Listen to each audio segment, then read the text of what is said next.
जी जा रहा हूँ मैं। ठीक है बेटा।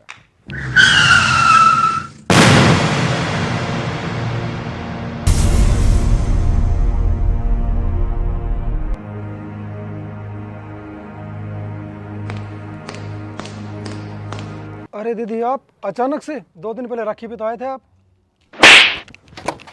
मुझे मेरे ही घर में आने के लिए तुझसे परमिशन लेनी पड़ेगी? हाँ, रक्षाबंधन पे तो मैं इसलिए चुप थी क्योंकि मैं उस त्योहार को खराब नहीं करना चाहती, बदनाम नहीं करना चाहती थी। और रही बात आज के आने की, तो मुझे इस प्रॉपर्टी में से आधा हिस्सा चाहिए, समझा तू? हम खोट तू लेगी प्रॉपर्टी में से हिस्सा? ये मैंने अपनी मेहनत से कमाई है। तेरी क्या औकात है जो इस प्रॉपर्टी का हिस्सा लेगी? ये सारी की सारी प्रॉपर्टी मेरे बेटे की है, फूटी कोड़ी तक नहीं दूंगा। तुम्हारी क्या औकात बाबूजी, तुम मुझे इस प्रॉपर्टी में से हिस्सा ना दो। अरे तुमसे तो बड़ी कोर्ट है, कोर्ट।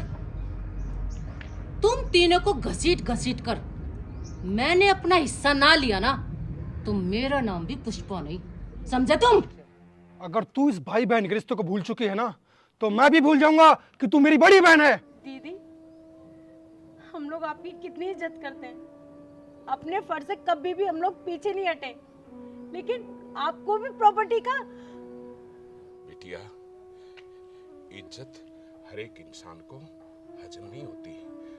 लालच में इंसान इस कदर अंधा हो जाता है कि उसे कोई भी रिश्ता नाता दिखाई नहीं देता। चिल्लाओ मत बाबूजी। ये इज्जत, ये रिस्पेक्ट मैंने आपके ही खानदान से सीखी है। हमारे खानदान से सीखा? क्या मतलब? प्रॉपर्टी लेने की रिवाज तुम जैसे लोगों ने बनाई है, मैं तो उसको निभा रही हूँ। क्या मतलब दीदी? ये बात तू मुझसे पूछ रही है? जब तू अपने भाई का हिस्सा ले सकती है तो फिर मैं क्यों नहीं? क्यों दुख हुआ ना कि मैं तुम्हारी प्रॉपर्टी में से हिस्सा ले रही हूं? अरे वही दुख तेरे भाई को भी हुआ होगा जब तूने उससे हिस्सा मांगा होगा।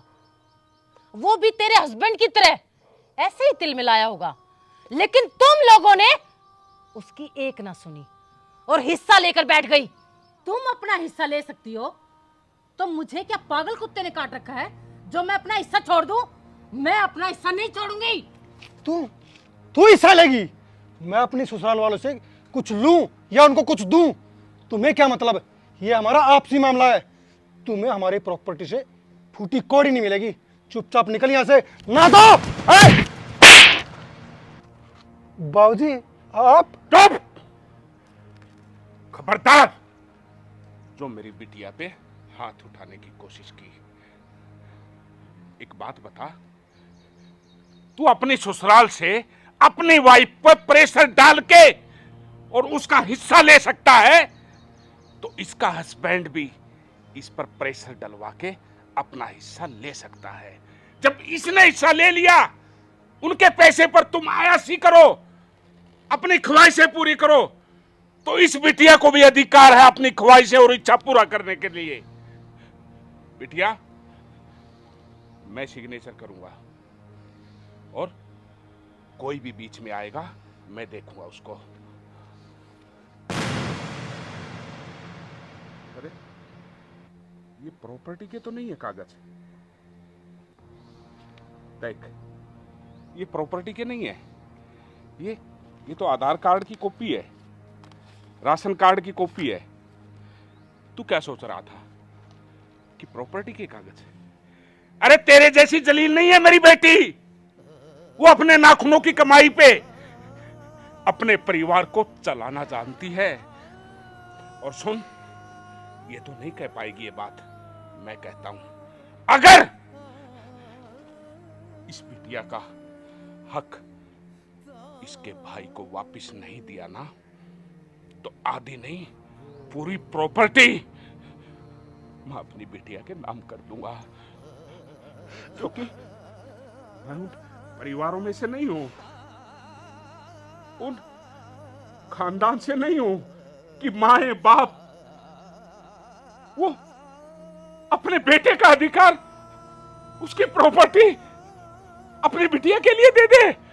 नहीं हूं मैं, क्योंकि मैंने ऐसे ऐसे परिवार देखे हैं जिन लड़कियों ने अपने घर का हिस्सा लेकर अपने ससुराल में दिया है, वो बर्बाद हो चुके हैं।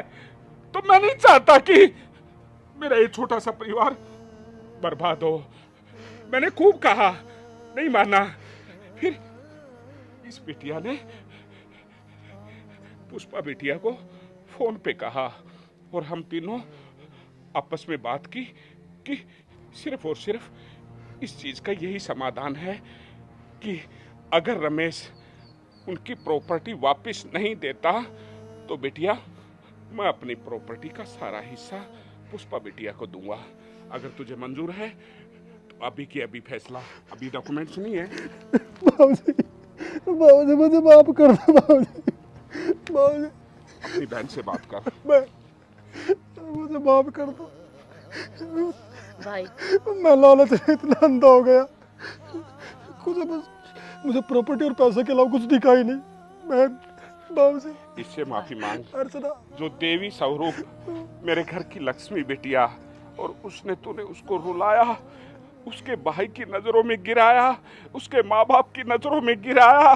अरे उनसे जाके माफी मांग, पश्चाताप कर, कुछ तेरा भला हो जाए, वरना तेरे जैसे इंसानों को नरक में भी जगह नहीं मिलेगी। अर्चना, मैं तुम्हारा गुनहगार हूँ, मारो मुझे। नहीं नहीं नहीं रमेश, कैसी बातें कर रहे हो?